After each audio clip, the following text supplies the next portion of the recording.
I'm Leanne. Welcome to my channel. Today I thought we would start with some tips on children with special needs and families with special needs and starting the kindergarten year. My little boy has special needs and has successfully completed kindergarten. So I wanted to give you a few tips to help ease some of your anxiety and their anxiety before the big day. In Toronto, we have about 2 weeks before school starts, so let's get started. First thing to focus on, bathrooming.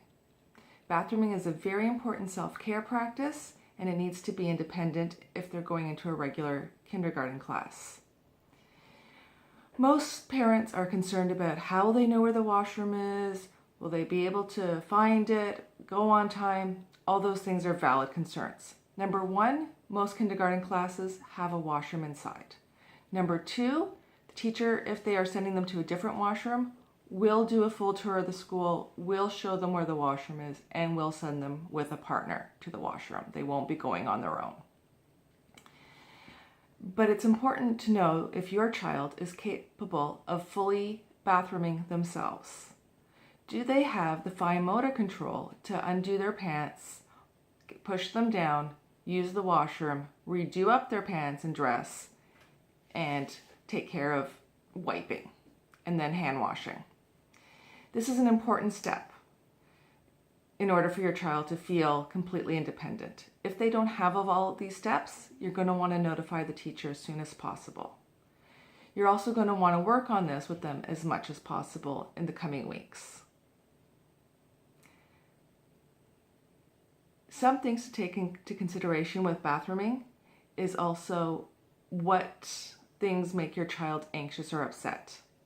My son is very sensitive to noises, and the fan in his kindergarten washroom was extremely loud that he would run in and clap his hands over his ears immediately. There wasn't a way to turn this fan off, unfortunately. It was automatic, so we had to find ways around it. You might want to take a look at the washroom and see if you can find out what the possible pitfalls are for your personal child. Number two, dressing. Can your child get their shoes on and off on their own?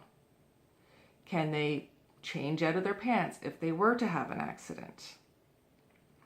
Can they put on a sweater or a jacket by themselves?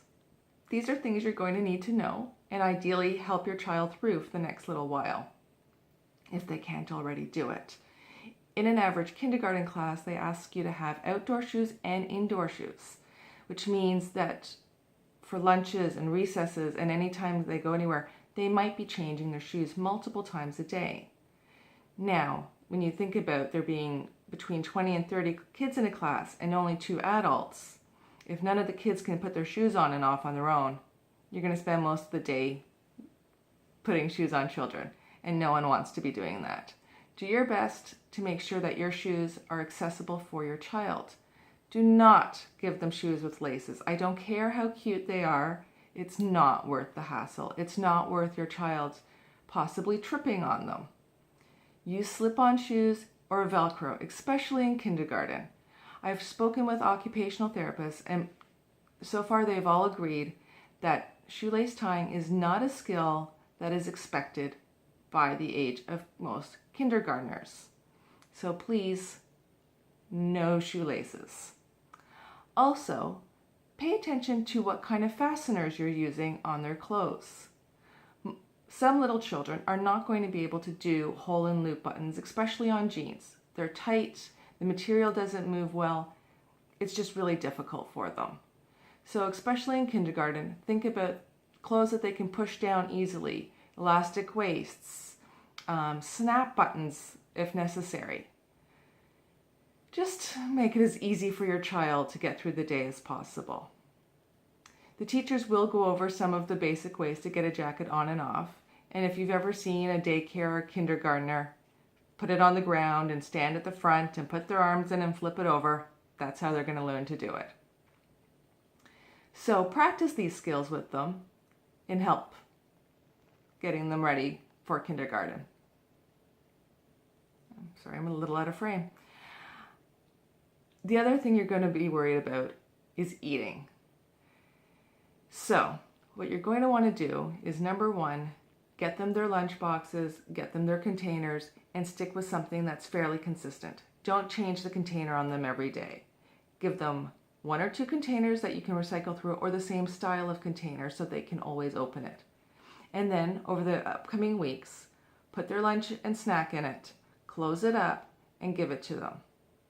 Tell them it's lunchtime, have them go get the container, and from start to finish, eat their lunch. Show them how to close the container, open the container, make sure they get their lunch out, and tell them under no circumstances, if they have a juice box and the juice box is open, should it go back in the lunch container. I've encountered a few messes when they've put their garbage back in their bag. So this is something that's easy to practice, and it'll give you a lot more confidence, and a lot more confidence for them on the big day that they can handle eating their lunch with all the other children. So far, those are just 3 little steps to help make your child more confident and make the start of kindergarten a more successful, calmer time for both you and them. On our next video, I think I'll talk about transitioning and different things you can do to help them get ready to prepare them for going into a new environment. If you have any questions, or if this video has helped in any way, please leave a comment, let me know. I don't know how many people this is going to reach.